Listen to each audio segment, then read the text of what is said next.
Hello everyone. Firstly, I would like to begin by acknowledging the traditional custodians of the land on which you and I gather and pay my respects to their elders past, present and future. Thank you for joining us today for the seventh in a series of the Queensland Tourism Awards Judges webinars to help entrants like you through your awards submission journey. I'm Liz Ward, I'm your MC, and it's my pleasure to be presenting introducing our guest speakers and also presenting this webinar with them. Today we are focusing on specifically the introduction, which is a very important and preliminary section of your award submission, and how to best approach this question as you're developing your submission. I'm joined by Andrew Millward and also Trevor Rawnsley. Hi Andrew, hi Trevor. Hey Liz. Hi, hi Trevor. It's my pleasure to introduce you both. So Andrew is the chair of the Queensland Tourism Awards judging panel. Andrew has held senior management roles in tourism and travel for the past 30 years, developing a number of key tourism products and services, including a range of web-based and mobile tourism applications. Andrew is the current chair of judges, as I mentioned, for Queensland Tourism Awards and has been judging in various capacities for over 15 years. Therefore, has so much experience in this field that he's able to share through these webinars, which is great. Trevor Rawnsley is the Chief Executive Officer of ARAMA, Australian Resident Accommodation Managers Association. ARAMA is the peak industry body which represents the interests of people who are involved in management rights. Prior to his current role, Trevor and his wife Kate were the owner-operators of two management rights holidays complexes on the Gold Coast, a two-storey walk-up at Nobby Beach and a high-rise tower in downtown Surfers Paradise. Trevor is an experienced Queensland Tourism Awards judge also and has served on the Australian Tourism Awards judging panel. So Trevor brings amazing experience at both a state level and also national awards level in terms of judging, which is fantastic. So as I mentioned, this webinar is all about the introduction question. Now this question accounts for 20 points of your Tourism Awards submission, and today we hope that we can provide you with some valuable tips and guidance about how to best approach this answer and this component of your submission.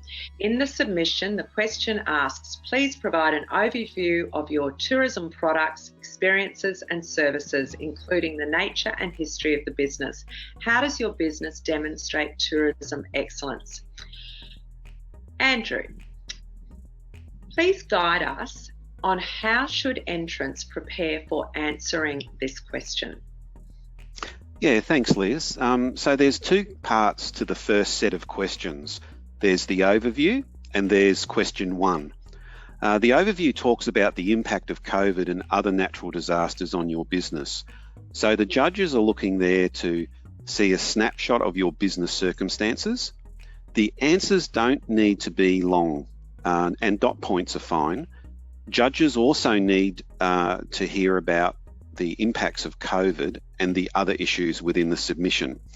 Remember, the question is worth 0 points and does not account for any of the 8,000 word count. So the second part of question one is when we judge a Queensland submission, we're looking for a national winner. This year, there's been some changes. The qualifying period is 1st of July 2019 to 30th of June 2021. Additionally, for those who have entered in past years, you may recall the question was separated into A, B, C and D, and sometimes an E, with between 4 to 6 marks allocated for each subsection. However, this is now being combined into one question with no separating of scores. This allows entrants to focus on areas that are important to the business and less on other areas. The question is worth 20 marks, and in this section, you'll need to provide an overview and history of your business, discuss the products and services on offer, explain your values, philosophy, and your commitment to tourism excellence, and finally, demonstrate your involvement in the tourism industry. It's important throughout your submission for judges to see the passion you have for your business. You need to be clear when describing your business. Don't assume the judge will know who you are and the inner workings of your business. This is the elevator pitch. You need to let the judge know very quickly who you are, what you do, where you operate your business. What makes your business different or special?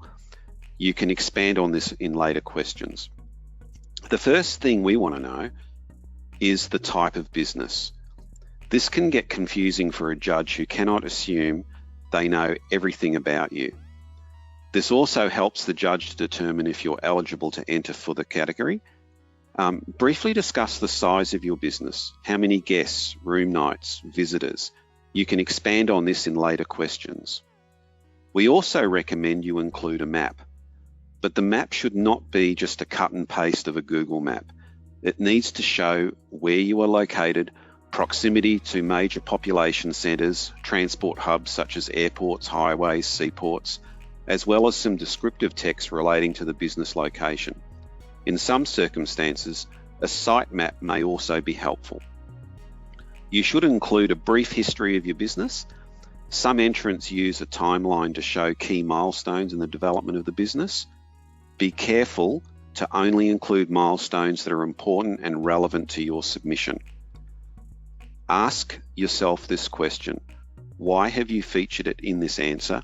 How important is it to your business? What difference has it made? And finally, an org chart of staff is very helpful. There is no need to provide the names of people, just position titles and number in each role. This gives the judge a better understanding of the management structure, which will be helpful in later questions. Thanks, Andrew. So just reflecting on that, we're really trying to tell the judges about your business. What's the background, where you're situated, what you're about, where your excellence is, in the most concise way, and somewhat of an overview. So it sets up for the rest of the story in more detail that you're going to go into. And of course, before that, the impacts of COVID and, how you have coped with that and what difference it's made to your business over the last 18 months. The question also asks for an overview of products and services. So could you please provide your thoughts on how entrants could include that information when and what they could include when discussing this in their submission? Yeah, so when discussing your products and services, don't just list what they are, give some detail. Consider using a table and include key features of your product. If you have a lot of products, focus on the major ones that really define your business. Include some indicative pricing, and if space permits, include some basic details on who the product appeals to. For example, if you're an accommodation provider or a tourist park operator, indicate the number of room types and their features, or cabins, site types, powered, unpowered, etc. Transport operators could include the various tours on offer, and tourist attractions could include details of rides and experiences. Also include the key selling points for your products and include relevant images. The images are so important, aren't they, throughout the submission, and in this answer as well, just to communicate what you're about and what the experience. Now we're in this part of the question. It's about the experiences and the services that you have on offer. Trevor, I'm wondering from your perspective as an experienced judge, would you add any pieces of advice to that? Yeah, thanks, Liz. I'm really grateful that we've got Andrew on this particular webinar. He's not only one of the most experienced judges, but chair of judges, and he taught me what to look for. And so I've been doing this now for 3-4 years, and the things that really stand out and will set your submission aside from others is to get that elevator pitch out as quickly as you can, to think about the reader, the judge who's reading your submission along with others, and use words phrases and meanings that show your personality, show the personality of your business, capture our reading attention, and help us understand your business as quickly as possible. It will make the rest of your submission much more articulate and easy to understand if we know who you are, what you're doing, why you're doing it, and you get that out in a way that's very easy to understand from the get-go. So I really like that piece of advice in terms of what that relates to is what Andrew said before as well at the beginning, in terms of let the passion come through. And I think the easiest way to do that is to speak in the voice that reflects the business, which is, I think, is what you're saying, is you're keeping it real, you're letting that voice come through and the personality of the business and the people in the business come through, and that allows the passion to flow, I think, because you're being really genuine, and when we're being genuine, it's just so much easier then, isn't it, than trying to be too professional or something that you're not. And we're in hospitality, so we are often friendly and speaking in a somewhat casual voice, but whatever the personality is for your business, letting it come through. So that's great, thank you. Andrew, you mentioned about including values, philosophy, commitment to tourism excellence in this question. Could you expand on those points, please? Yeah, so in question 1, you do need to explain your values, philosophy and commitment to tourism excellence, but it's not just about showing the various awards won or examples of customer feedback ratings. When you discuss your values, philosophy and commitment to tourism, include some examples of how this is achieved. If you have committed to deliver a world-class customer experience, what actions have you taken to achieve this, and how is it measured or benchmarked? If you have a supportive team environment or making the experience fun again, what specifically did you do to achieve this, and how is it measured? Be very careful here not to fall into the trap of making motherhood statements. Demonstrate what your values, philosophy and commitment to tourism excellence are at the core values of everything you do, by providing practical examples. This is also a chance to use images to show awards achieved, using the official logos to add impact and discuss how you can leverage the awards for your business. Yeah, that's great, thank you. Trevor, did you have anything to add to that around the values, philosophy, commitment to excellence? Keep it real. Andrew was saying motherhood statements. Judges are humans. We can see through some terms that are used. So if and just to echo Liz, if when you have interactions with your customers you use colloquial Australian terms to describe what you do and how you do it, then bring that out in your submission, and bring it out early so we get a sense, like I said before, of the personality. Yep, so true. And so just before we move on with just a little Q&A here, so there's values, philosophy, commitment to tourism excellence. There are values and philosophy inside every business. It's really bringing them to the forefront and then discussing how they play out and giving evidence of that, as well as giving evidence of tourism excellence. How does that actually happen within the business in terms of what you're doing, and any awards that you have achieved are helpful to back that up. So that's great, thank you. Andrew, you mentioned involvement and contribution to the tourism industry. Can you just expand on that a little for us, please? Yeah, I think all of us in the tourism industry are very good at contributing our business and helping others. But when it comes to discussing your involvement and contribution to the tourism industry, some of the activities will no doubt benefit your business. However, the focus here is on involvement and contribution to the tourism industry. And this is not just a case of the longest list wins. Carefully consider your involvement and discuss the benefits of the industry. For example, you may be a director of a regional tourism board. Consider briefly discussing some of the key projects that you were personally involved in and the outcomes for the region. Staff may have participated in mentoring tourism graduates, speak at tourism events, or may have hosted famils, etc. Try to quantify the hours donated as well as any financial contributions.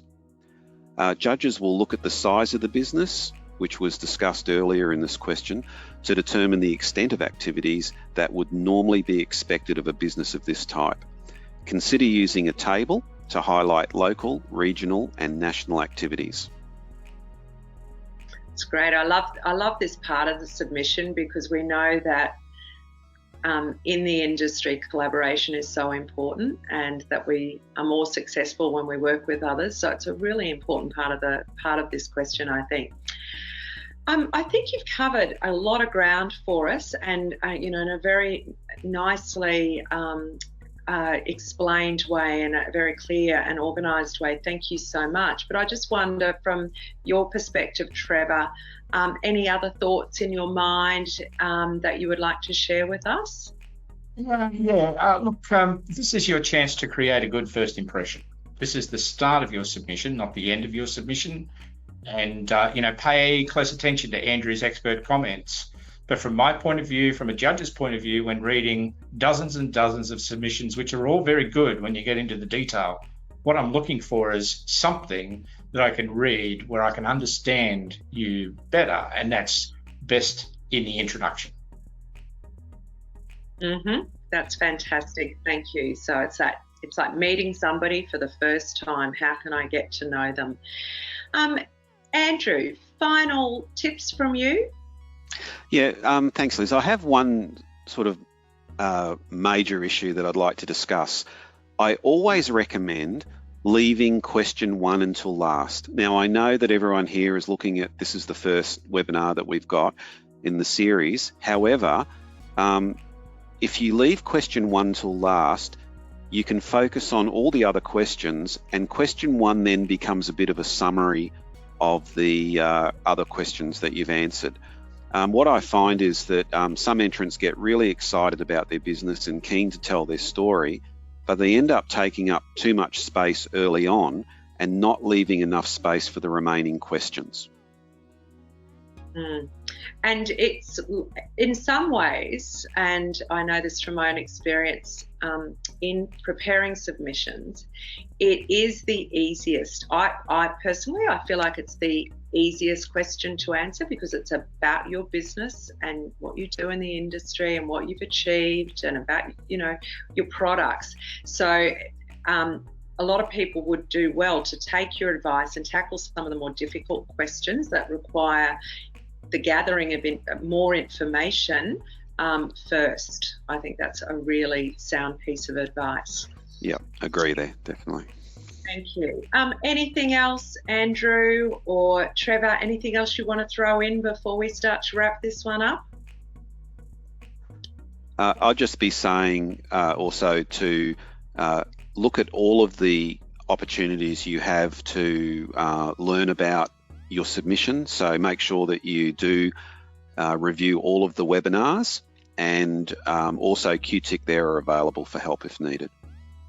Yes, absolutely. And there's quite a series of webinars now, and this is another opportunity for me to thank you, Andrew and Trevor, and all of the speakers and the team at QTIC, in Tracy and Charlotte, for helping with the production of these. There's, like I mentioned, there's a whole shelf of them that you can tap in to help you with the preparation of your submission. So please take advantage of that. There is also a plethora of information on the QTIC website at qtic.com.au, Queensland Tourism Awards, and Tracy Capes is the program manager for the awards and is available at the email address awards@qtic.com.au. So Tracy's got an amazing project ahead of her and is doing a great job. So thank you to QTIC and everybody involved. And we, as part of the judging panel, on behalf of all of the judges, would like to say best wishes for the preparation of your submission, and we very much look forward to reading them and pulling out and seeing the amazing success stories that are in there. So thank you, everybody, and thank you so much, Trevor, and thank you, Andrew. Thank you, Liz. Thank you.